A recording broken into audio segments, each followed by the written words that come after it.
அன்பானவர்களே,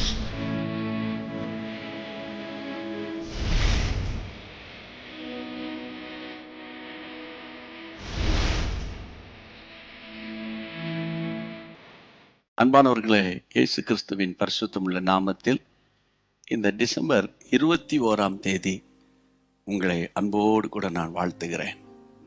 இந்த 21 வரைக்கும் நடத்தி வந்தவர் உண்மை உள்ளவர், நல்லவர், மாறாதவர், என்றென்றைக்கும் உங்களோடு கூட இருக்கிறவர். கர்த்தரை மகிமைப்படுத்த வேண்டும். பிரியமானவர்களே, இந்த நாளுக்குரிய ஒரு தீர்க்க தரிசனமான வார்த்தையை உங்களுக்கு நான் சொல்ல போகிறேன். மத்தேயு எழுதின சுவிசேஷம் 1 20 அவன் இப்படி சிந்தித்து கொண்டிருக்கையில் கர்த்தருடைய தூதன் சொப்பனத்தில் அவனுக்கு காணப்பட்டு, தாவீதின் குமாரனாகிய யோசேப்பே, உன் மனைவியாகிய மரியாளை சேர்த்துக்கொள்ள ஐயப்படாத, அவளிடத்தில் உற்பத்தியாயிருக்கிறது பரிசுத்த ஆவியினால் உண்டானது. இப்படி சிந்தித்து கொண்டிருக்கும் போது கர்த்தருடைய தூதன் சொப்பனத்தில் யோசேப்புக்கு தோன்றினார். கிறிஸ்துவின் பிறப்பும் சொப்பனங்களும். இன்றைக்கு ஆண்டவர் மீண்டும் இந்த சொப்பனத்தை குறித்து உங்களோடு பேச விரும்புகிறார். ஆண்டவருக்கு மகிமை உண்டாகட்டும்.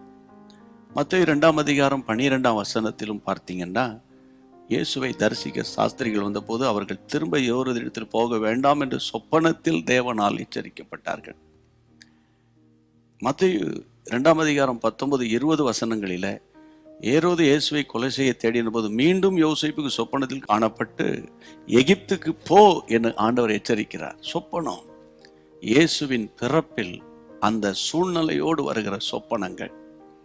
என் அன்பு தேவனுடைய பிள்ளைகளே, பைபிளில் வாசிக்கிறோம், பரிசுத்த ஆவியானவரால் நீங்கள் நிரப்பப்படும் போது சொப்பனங்களை காண்போம் என்று வேதம் சொல்லுகிறது. யோவேல் தீர்க்கதரிசி சொன்னார், அப்போஸ்தலர் காலத்தில் பரிசுத்தாவின் அபிஷேகம் 2 ஊற்றப்பட்ட போது பேதுரு எழும்பி யோவேல் சொன்ன தீர்க்க தரிசனத்தை நினைவு கூர்ந்ததை இப்போது நான் உங்களுக்கு நினைவுபடுத்துகிறேன். இவை எல்லாவற்றுக்கும் பரிசுத்த ஆவியினுடைய அபிஷேகம் தான் என் மூல காரணம்.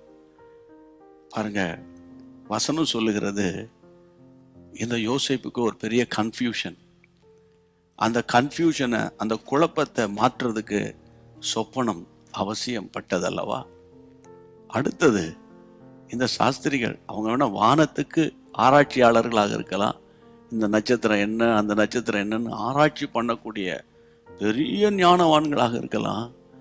ஏரோதின் இருதயத்தை அவங்களால் அறிய முடியலை. பரலோகம் அறிந்து உங்களுக்கும் ஒரு சொப்பனத்தை கர்த்தர் கொடுத்து வேற பக்கம் ஆண்டவர் திருப்பி அனுப்பினார்.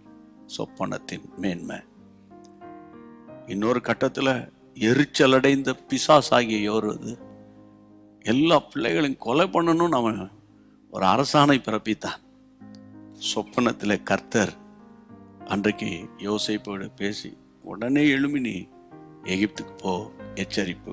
சொப்பனத்தில் எச்சரிப்பு வருகிறது. அப்போ இந்த கிருபை உங்களுக்கு தர கர்த்தர் விரும்புகிறாரு. சரியா? சொப்பனத்தின் மூலம் உங்கள் குடும்ப வாழ்க்கை, வரக்கூடிய காரியம், ஏன் மற்றவங்களுக்காக, சபைக்காக நீங்கள் ஜெபிக்கும்போது, ஆண்டவரே இந்த சொப்பனத்தினால் வருகிற கிருபை எனக்கு தாங்க. யோசேப்புக்கு 17 வயசுல சொப்பனக்காரன், ட்ரீமர் அப்படின்னு அவனுக்கு பேர் கொடுத்தாங்க பிரதர்ஸ். 30வது வயதில் சொப்பனத்துக்கு அர்த்தம் சொல்லக்கூடிய அளவு கர்த்தர் உயர்த்தினார். நான் ஜெபம் பண்ண போகிறேன். இன்னைக்கு உங்களுக்கு இந்த கிரேஸ் உங்கள் மேலே வரப்போகிறது. இந்த கிருபையானது உங்கள் மேலே வரப்போகிறது. ஜெபம் பண்ணிடுவோம். எல்லார் கரங்களை உயர்த்தி, ஆவியானவரே, அபிஷேகத்தில் இருக்கிற கிருபை வரங்களில் ஒன்று சொப்பனங்களை காண்பது. சொப்பனத்துக்கு வியாக்கியானம் சொல்லுகிறது. அப்பா, உங்கள் மூப்பர்கள் சொப்பனங்களை, உங்கள் வாலிபர்கள் தரிசனங்களையும் காண்பார்கள். யோவேல் 2:28 சொல்லப்பட்டது போல இந்த கடைசி நாட்களில் உங்களுடைய பிள்ளைகளை இந்த கிருபையால் நிரப்பி அன்றாட வாழ்க்கைக்கு, அனுதின வாழ்க்கைக்கு, அவங்க ஆண்டவர் வேலைக்கு, தொழிலுக்கு, ஊழியத்துக்கு, பிள்ளைகளுடைய எதிர்காலத்துக்கு சொப்பனம் முக்கியம்ப்பா. நீர் கொடுங்க, கிருபை தாங்கட்டும். அந்த ட்ரீம்க்கு அண்டர்ஸ்டாண்டிங் பண்ணுகிற புரிதலையும் உங்களுடைய பிள்ளைகளுக்கு சொல்லி கொடுங்க.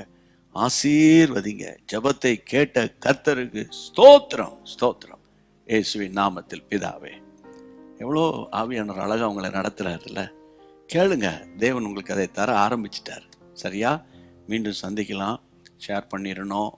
மற்றவங்களுக்கு நீங்கள் ஆதரவாக இருக்கணும். மற்றவங்களுக்கு ஆசீர்வாதமாக நீங்கள் இருப்பீங்க. God bless you.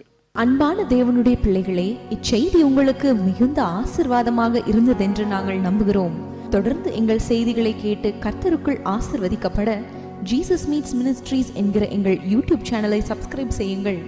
மேலும் உங்கள் ஜெப உதவிக்கு எங்களோடு நீங்கள் தொடர்பு கொள்ள வேண்டிய தொலைபேசி எண் 9842252836 மற்றும் 7299546363. Email gpsrobinson@hotmail.com.